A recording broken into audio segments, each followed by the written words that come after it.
ఏదైతే మొన్న జరిగినటువంటి ముఖ్యమంత్రుల సమావేశంలో కూడా చంద్రబాబు నాయుడు గారు కూడా చాలా క్లియర్గా చెప్పినటువంటి పరిస్థితి.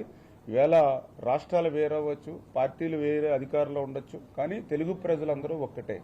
గోదావరి నీరు వృధాగా సముద్రంలోకి పోతూ ఉంది. అవకాశం ఉన్నంత వరకు తెలంగాణ ఉపయోగించుకోండి, అవకాశం ఉన్నంత వరకు ఆంధ్రప్రదేశ్ రాష్ట్రం ఉపయోగించుకోండి. అల్టిమేట్గా ఆ వృధాగా పోయే నీరుని ఉపయోగించుకుని తెలుగు ప్రజలందరూ కూడా బాగుండాలనే ఆలోచన మేము కూడా వ్యక్తం చేసినటువంటి పరిస్థితి.